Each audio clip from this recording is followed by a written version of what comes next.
Queridos, eu queria nesta noite meditar um pouquinho um trecho da palavra de Deus. Na realidade é um momento de uma história de um rei, que está narrado lá em 1 Reis, primeiro Reis, capítulo 14, versículos 25 a 28. Coloque aí para mim. Primeiro livro de Reis, 14, 25 a 28. Vamos ler aqui. No 5º ano do reinado de Roboão, Sisaque, rei do Egito, atacou Jerusalém. Levou embora todos os tesouros do templo do Senhor e do palácio real, incluindo os escudos de ouro que Salomão havia feito. Por isso, o rei Roboão mandou fazer escudos de bronze para substituí-los e os entregou aos chefes da guarda da entrada do palácio do real. Sempre que o rei ia ao templo do Senhor, os guardas empunhavam os escudos e em seguida os devolviam à sala da guarda. Senhor, nós te agradecemos pela essa porção da tua palavra, que tu possa falar aos nossos corações por meio do teu Santo Espírito agora, Senhor. Nossos corações, para que a gente receba, que a tua palavra seja impactante, que mexa na nossa vida, que nos mostre o que precisamos, Senhor, melhorar, fazer, aquilo que te apraz, Senhor. Graças te damos por tudo, em nome de Jesus. Amém. O rei Roboão. O rei Roboão foi o rei que substituiu o rei Salomão, filho de Salomão. E Roboão começou mal, muito mal.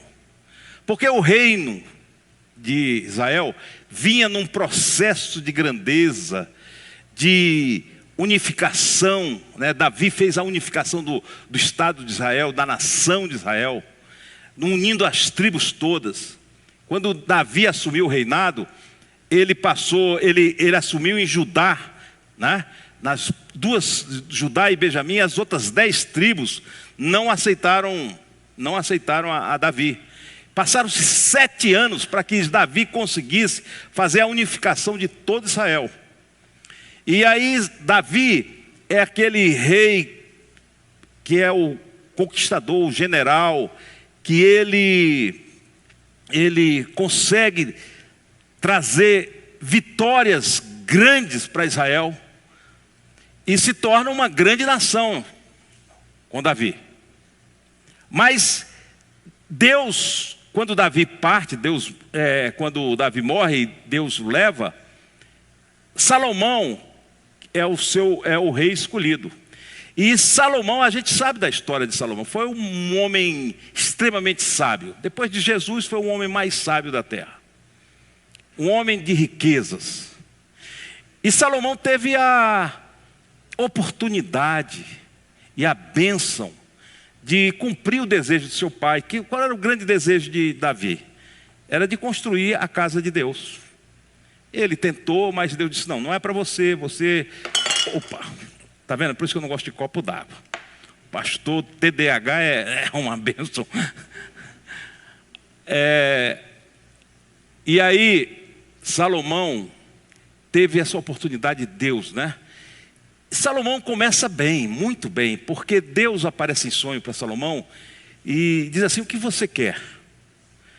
E Salomão tem a espiritualidade, o discernimento, o tirocínio de dizer, eu quero sabedoria para governar o teu povo. E aquilo agradou profundamente a Deus. E Deus disse para ele, olha, eu vou te dar não só sabedoria, mas eu vou te fazer um homem mais rico aqui. E essa nação vai ficar histórica. E você vai construir o templo. E Salomão assim o fez. E Salomão construiu o templo de acordo com tudo aquilo que Deus estabeleceu. E Deus tinha estabelecido que dos utensílios do templo seriam esses escudos de ouro. Está narrado lá em Crônicas. Esses escudos de ouro representavam a presença de Deus, a defesa de Deus, a proteção de Deus. Então, quando Salomão ia para o templo, os guardas perfilavam, né, um à frente do outro, fazendo um corredor para que o rei passasse. E quando o rei passava, com aqueles escudos de ouro, estava representando que Salomão era a defesa de Salomão, a defesa do reino era de Deus. O escudo representava a glória de Deus, a defesa de Deus. Talvez isso tenha nascido lá em 2 Samuel capítulo 22. Bote aí, 2 Samuel, 2 Samuel capítulo 22. Quando Davi faz o cântico de gratidão a Deus por tudo aquilo que Deus tinha feito na vida dele. Quando Davi diz assim, Davi cantou ao Senhor este cântico quando o Senhor o livrou das mãos de todos os seus inimigos e das mãos de Saul. Esse é um cântico de celebração, um cântico de adoração, um cântico de gratidão, um cântico de reconhecimento de quem era Deus na vida de Davi. E olha o que ele diz, o cântico, versículo 2. Ele disse, o Senhor é a minha rocha, a minha fortaleza e o meu libertador. 3. O meu Deus é o meu rochedo, em quem me refugio, o meu escudo. Ele é o meu escudo e o poder da minha salvação. Ele é a minha torre segura, o meu abrigo seguro. Tu, Senhor, és o meu Salvador e me salvas da violência. Claro que dentro de casa era o rei, esse louvor, essa adoração estava presente no palácio. Sim ou não? Estava. Davi cantava, Davi ministrava louvor no palácio, e o pequeno Salomão ouvia esse louvor, ouvia isso. O Senhor é o meu escudo, o escudo me protege, me guarda, é meu refúgio. Eu estou protegido, eu estou garantido debaixo das asas do Senhor, protegido pelo escudo do Senhor, que é o próprio Deus. E Salomão foi crescendo nesse louvor, nessa adoração. Quando Salomão cresce e se torna rei, e que constrói a casa do Senhor, dos utensílios que Deus manda fazer é exatamente o escudo de ouro. Não era de ferro, não era de bronze, não era de prata, mas era de ouro, porque o ouro representa a divindade, o ouro representa a realeza, o ouro representa a soberania. Então aqueles escudos tinham um significado extremamente importante para o rei e para a nação, porque o rei, mantendo-se vivo, sendo protegido, a nação estava protegida. O Deus do rei era o Deus da nação. E Salomão fez isso. E eu imagino Salomão, cada vez que ele ia ao templo, foram feitos 200 escudos grandes de ouro. E mais 300, eram 500 escudos, irmão. Imagina esse corredor como é que era. Eram 500 escudos e 300 escudos pequenos, todos de ouro, todos revelando a grandeza, a magnitude, a realeza, a plenitude da divindade do Deus Todo-Poderoso. Então, quando o rei saía para entrar no templo, eu imagino um movimento daqueles soldados, né? A gente sabe disso, né? Eu fui comandante da companhia de polícia, e quantas vezes eu botava os alabardeiros lá no Palácio do Itamaraty, que era da minha companhia, botava aquele uniforme histórico, iam para lá para perfilar, ficar ali, fazer um corredor para que a autoridade estrangeira entrasse, visitando o Itamaraty, passasse por aquele corredor. E aqui tem um significado todo especial, maravilhoso. que é exatamente o rei passando e aquele perfilar daqueles soldados, aqueles escudos de ouro, representavam, dizendo assim para toda a nação: o rei tem o Senhor como seu escudo, a nação tem o Senhor como seu escudo. Era isso. Mas acontece que Salomão morre e Roboão assume o reinado. E Roboão, eu não vou entrar nos detalhes da história, depois você ler, mas ele acaba provocando uma situação em que o reino é dividido. Jeroboão divide o reino e fica com as 10 tribos, ou as 10 tribos que ficam com a capital, formando o segundo reino, a capital que era Samaria. E fica Jerusalém com Roboão. Só que a casa dividida, sim ou não? Casa dividida é uma casa que não permanece, sim ou não? Jesus já falou sobre isso, já falou? Uma casa, um reino que vinha da glória de Deus, das vitórias, das batalhas, da grandiosidade de Davi. Um reino que vinha da sabedoria, da grandeza, da riqueza de Salomão, agora está dividido. Está dividido. E o inimigo se levanta, que é o Sisaque, que é o rei do Egito. E disse: agora eu posso atacar. Agora eu posso atacar. E o que ele faz? Ele ataca Jerusalém. E o que ele faz?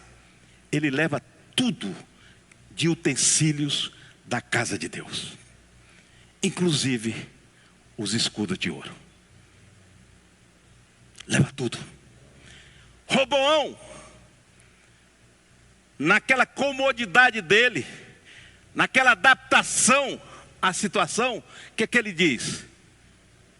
Tudo bem, roubaram. É como se tivesse assim, simbolicamente tivesse assim: estão roubando a presença de Deus, estão roubando aquilo que representa a realeza de Deus, representa a proteção de Deus. Mas Roboão não se preocupou com isso. Ele tratou de resolver o problema. Como é que ele resolve o problema? Ele manda fazer escudos de bronze para substituir os escudos de ouro. E o que ele está dizendo aqui agora? Ele está falando, dizendo assim, é como se ele dissesse assim: ah, não tem ouro, vai de bronze mesmo. Vai de bronze mesmo. Porque não é o escudo físico, material que está em jogo aqui. O que está em jogo aqui é o que aquilo representava para Israel, aquilo que representava para a casa de Deus, aquilo que representava para o rei. Não era questão de substituir escudos, era o que estava se perdendo. É o que estava se perdendo. É o que Roboão estava perdendo: a proteção, o escudo, a guarda de Deus sobre Jerusalém e sobre a sua vida. É essa a grande questão. E para a gente pensar um pouco hoje, na minha vida e na sua vida, que somos a casa de Deus, e que Deus coloca em nossas vidas, Paulo vai dizer que nós somos vasos de barros, sim ou não? Vasos de barros, que temos um tesouro inestimável dentro de nós.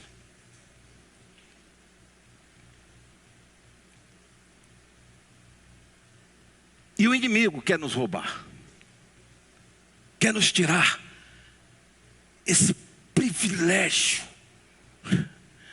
dessa presença extraordinária, maravilhosa de Deus na nossa vida.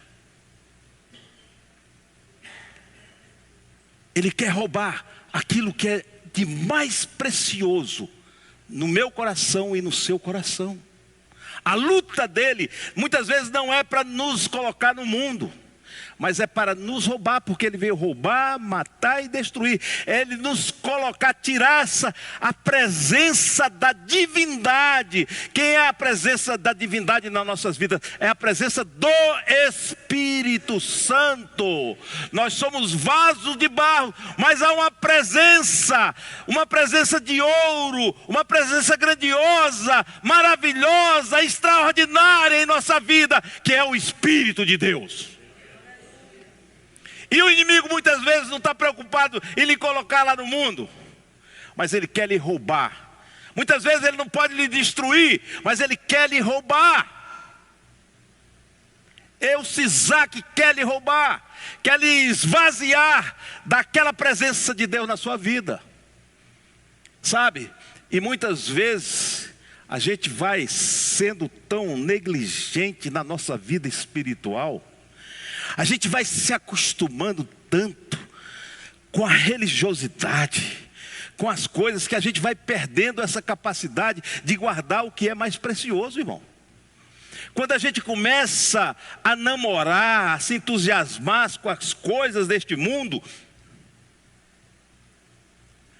João diz assim: não ameis ao mundo nem o que o mundo oferece. Porque quem ama o mundo não ama a Deus. Está já escrito, João fala sobre isso. E quando eu falo mundo, eu me lembro que quando era jovem eu dizia: não pode amar o mundo, não podia nem ir à praia. Eu não estou falando isso, não é um mundo físico. Eu estou falando um mundo sistêmico. Desse mundo que oferece facilidades, que nos coloca, entendeu? Nos coloca uma porção de oportunidades. E nos dias de hoje eu estava pensando assim, eu disse: olha, era mais fácil a gente ser crente lá quando eu comecei. Hoje está difícil, porque as oportunidades, os oferecimentos, as escolhas são enormes. O que é que você acha, pastor Albérico? O irmão que já é. Hoje, antigamente a gente tinha um mundo da gente ali, como jovem, era a igreja, acabou, a gente vivia aquela igreja lá. Hoje não é assim. Hoje, roubar o ouro do crente é muito mais fácil. Porque nós nos encantamos com qualquer coisa, irmãos. Nós nos encantamos com qualquer coisa, entretenimento. Eu fico pensando, eu estava vendo uma reportagem sobre as igrejas de hoje, que são verdadeiros shopping. E a pessoa era uma arquiteta que estava falando sobre o que é a igreja, o que representa simbolicamente, uma igreja como um shopping. E o vídeo mostra as igrejas, como começar a Assembleia de Deus. Eu não sou saudosista não, mas eu acho que a gente tem que fazer o melhor para Deus, tem que ter ar-condicionado, tem que fazer isso, tem que fazer. Mas quando a igreja passa a ser um shopping de oferecimento de serviços, entretenimento, lojinhas de não sei o que, lanchonetes e não sei o que, tudo isso. E a gente vai se encantando com essas coisas. Quando a gente vai para a palavra de Deus, e a palavra de Deus é bronze e não ouro. Quando a palavra de Deus é pregada, trazendo para mim um massagear do meu ego, de me botar como um grande, isso é bronze. Isso não é ouro. Isso não é ouro. Não é ouro. E é gozado que eu vi esse vídeo hoje. E hoje eu assisti um podcast do Douglas, com um pastor, que ele trabalha numa organização chamada Mais. Deixa eu me lembrar o que é Mais.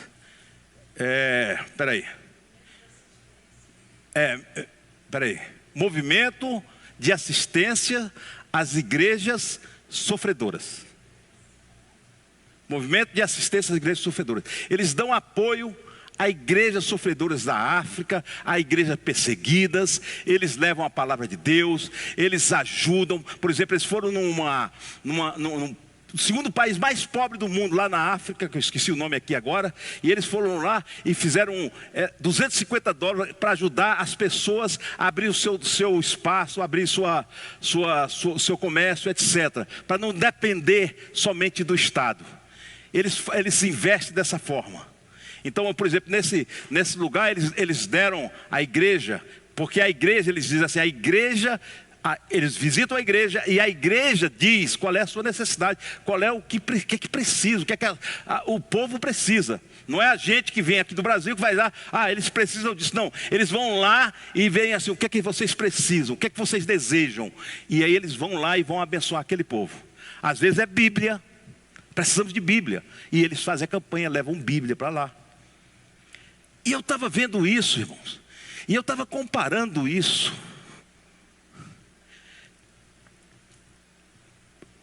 E ele contando os testemunhos dessa igreja, o que ele viu, que ele testemunha de pessoas que foram. Ele conta a história de um garoto, eu acho que foi na Coreia, não sei, um país desse aqui, que aceitou Jesus por meio de um colega, que pregou para ele de 16 anos, pregou para ele.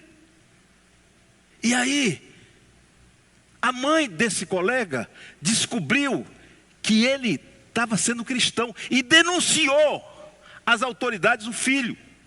Olha que ponto. Prenderam o garoto de 16 anos e mataram o garoto, dizendo para ele negar o nome de Jesus. E mataram. Eu fiquei pensando na nossa juventude. Não, eu fiquei pensando em mim com 16 anos. Se eu ia topar isso. Se eu não ia dizer, não, eu nego agora, depois Jesus me perdoa, vou negar agora e depois eu me ajeito contigo novamente. E aí foram a ele e prenderam. E todos os dias faziam sessão de tortura com ele. Coisinha simples. Água quente nas unhas, debaixo das unhas. Coisinha simples. Choque nas partes subalternas, como diz o meu sogro. Coisa simples. E ele não negou o nome de Jesus. Por que não nega o nome de Jesus? Porque ele entende que ele tem um ouro na vida dele, irmãos. Ele tem um tesouro na vida dele. E é isso. E quando eu vejo essas igrejas assim, com tanto entretenimento, com tanto bem-estar maravilhoso, esteticamente extraordinária, eu fico pensando, que evangelho é esse que nós estamos? Será que é o evangelho do bronze? Cadê o poder do Espírito Santo na vida da gente? Cadê a graça de Deus na vida da gente? Cadê o poder do Espírito na sua família, na minha família? Eu estou falando aqui de uma forma, eu estou dizendo a sua assim genericamente. Por favor, não entenda mal, o pastor não está batendo em você não. Mas é isso. A gente tem que ter cuidado, porque o inimigo é sagaz.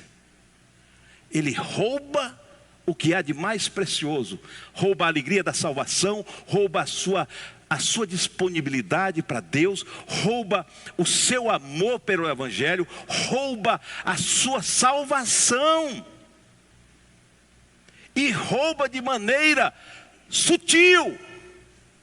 De maneira sutil. E daqui a pouco você diz assim, eu vou fazer de bronze. O que é o fazer de bronze? É a gente viver nessa vidinha religiosa.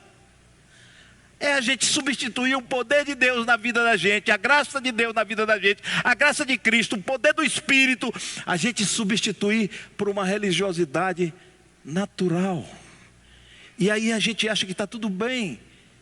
O rei vem e a gente está de bronze. Entenderam o que eu estou falando? E essa é a chamada para mim e para você. Deus tem nos chamado aqui. Nós tivemos uma vigília sexta-feira, onde nós estivemos aqui buscando o Espírito de Deus, buscando a presença de Deus na nossa vida. É isso que nós precisamos, irmãos. Não podemos abrir mão do ouro, da presença de Deus no nosso coração. Não precisamos, não podemos ter a ideia de substituir aquilo que é precioso, que Deus colocou em mim e em você, por bronze. Por bronze. Só vale o ouro aqui. A única coisa que vale nesta igreja é a presença do Espírito Santo na nossa vida, irmãos. Não é a sua posição social, não é o seu dinheiro, isso se acaba. Isso se acaba. Hoje mesmo a gente recebeu a notícia de uma pessoa que a mãe dela, de 74 anos, levou uma queda. E decorrente dessa queda, uma semana depois, morreu hoje. O que é essa vida? O que é essa vida, uma queda? Eu fiquei lembrando a queda que eu levei lá no parque. Que graças a Deus botei a mão ali na frente. Mas o que é uma queda? Entenderam? A gente está bem, seu filho estava bem ali, subiu naquele negócio, caiu. Então a vida parece que é bronze, se acaba do nada, irmãos. Mas aquele que faz a vontade de Deus permanece para sempre. A gente precisa saber se a gente está com bronze ou está com ouro. Se a gente está construindo bronze ou a gente está querendo o ouro de Deus na vida da gente. Que essa igreja aprenda, que eu aprenda a nunca trocar o ouro por bronze. Que você aprenda e que eu aprenda que nunca vai valer a pena trocar o ouro na sua família por bronze. Porque a presença de Deus é o que é o mais importante aqui. Importante na minha vida pessoal, na sua vida pessoal, é importante e é importante na vida da igreja. Porque senão a gente vai começar a construir escudo de bronze aqui. Vai começar a fazer escudos de bronze. E a gente vai se sentir bem. Mas a gente está vulnerável ao sisaque desta vida. É por isso que muitas vezes nós estamos se autodestruindo. Muitas vezes nós estamos, como é que se diz? Em conflito uns com os outros, em conflito com a gente mesmo. Muitas vezes a gente está dentro da igreja se preocupando. O pastor Ismael de vez em quando fala assim: se a igreja não sai para levar o ouro para fora, se não vai para fora, a tendência, qual é a tendência? É a gente criar os nossos probleminhas aqui dentro, não é isso? A tendência é a gente ficar aqui brigando um com o outro. Aí olha para a cara do irmão e diz: olha, eu não gostei da cara que o Antônio fez. O Antônio não é muito bonito não, mas quando o Antônio está com raiva ainda é pior. Brincadeira, Antônio, você é um cara muito bonito. Principalmente que você tem Jesus. Então, queridos, se a gente não lutar por este ouro na nossa vida, se a gente não lutar por este ouro, esse escudo de ouro na igreja, a gente vai estar fadado a carregar bronze. E não é isso que Deus quer da minha vida e da sua. E eu queria que você pensasse um pouco agora, antes de fechar esta oração, essa mensagem. Como é que está a minha vida? O ouro ainda está aqui? Eu sinto a alegria da salvação? Eu sinto prazer na casa do Senhor? Eu sinto vontade de estar com irmãos? Eu sinto vontade de estar disponível para o reino? Isso me toca ainda no coração? Isso faz sentido ainda para a minha vida? Eu quero que você pense, porque esses são sinais, pequenos sinais, pequenos, de que nós estamos trocando ouro por bronze. São esses pequenos sinais. É quando a gente está dentro, mas a gente não está. É quando o corpo está presente, mas a alma não está, o espírito não está. Aí é só bronze. É hábito, é costume, é medo de alguma coisa. E aí a gente está se enganando a si mesmo. A gente está enganando, pensando que está enganando a Deus. Não está enganando a Deus, porque Deus conhece os corações. Pode estar enganando até o pastor, mas isso é uma coisa que você tem que fazer. E essa palavra, irmãos, aquele versículo de Paulo cabe muito bem aqui. Quando Paulo diz assim: examine-se, pois, o homem a si mesmo. E aí a ideia não é que a Ana diga assim: olha, Botelho, você está assim, assado, você tem que... Não, tira primeiro a trave dos teus olhos para apontar o cisco nos olhos do teu irmão. ou da tua esposa, ou do teu filho, ou do teu pai, ou da tua mãe, olha para você nesse momento e verifica que tipo de escudo você tem na vida. Porque o escudo de bronze não é o escudo de defesa de Deus, não é a proteção de Deus na sua vida. É apenas uma coisa que o diabo lhe diz que você está protegido, mas na realidade você está vulnerável. Só o escudo de ouro pode proteger a sua vida. Só a presença de Cristo no nosso coração. Amém, queridos? Vamos ficar de pé e vamos orar então.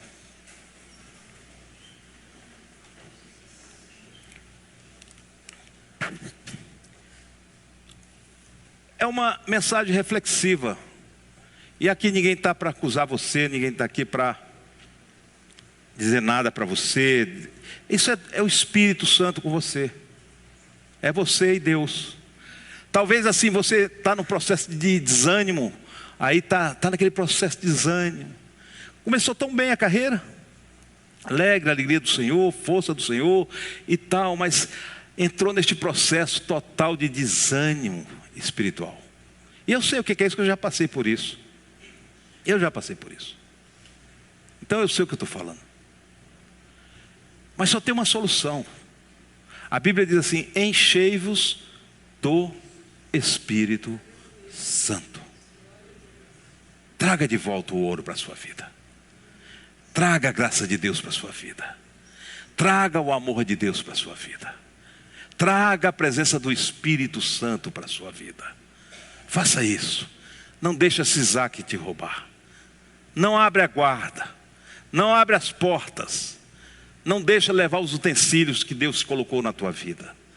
Foi o Espírito que colocou. E eu quero orar para a sua vida agora. Orar para nós. Para que Deus possa nos abençoar. Para que Deus possa nos dar da sua graça. Se você está assim, ore comigo agora neste momento. Senhor, nós estamos na tua presença. Senhor, temos ouvido a tua palavra, Senhor. Nós sentimos e sabemos que o inimigo é sagaz. Ele quer nos enganar, Senhor, porque ele é o enganador. Ele quer nos levar, Senhor, ao engano de que estamos na tua presença e tua presença está em nós, quando muitas vezes nós já estamos esvaziados, Senhor. E aí construímos escudos de bronze para nós, na nossa religiosidade. Mas não é isso que nós queremos, Senhor. Nós queremos ser cheios do teu Santo Espírito. Nós queremos a tua graça na nossa vida. Nós queremos o teu poder na nossa vida, Senhor. Nós não queremos nos adaptar, nos acomodarmos a esta situação, Senhor. Nós queremos estar incomodados, Senhor, te buscando, Senhor, buscando a tua presença, buscando o teu Espírito, Senhor amado, buscando a tua força. Ó Senhor amado, como Davi disse, tu és o nosso refúgio, tu és a nossa fortaleza, tu és o nosso escudo, Senhor amado. Que possamos estar protegidos, Senhor, por ti, Senhor, no mundo espiritual. Ó Senhor, num lugar onde a batalha espiritual acontece, que nossa batalha não é contra carne nem sangue, mas, Senhor, é contra potestades, contra Sisaques deste mundo, Senhor amado. Ó, do mundo espiritual, que tu nos dê força. Talvez tenha alguma pessoa aqui desanimada, enfraquecida, quase cambaleando, Senhor amado. Mas que o teu Espírito traga um renovo espiritual para aqui, Senhor amado. Ó Senhor, que o teu Espírito, Senhor, possa nos conduzir, Senhor, a nos fortalecer. Ó, pelo poder do nome de Jesus. Pelo poder do nome de Jesus. Você pode glorificar com a presença do Espírito Santo neste lugar? Então abra o seu coração e adore a Ele. Bendito é o Espírito Santo.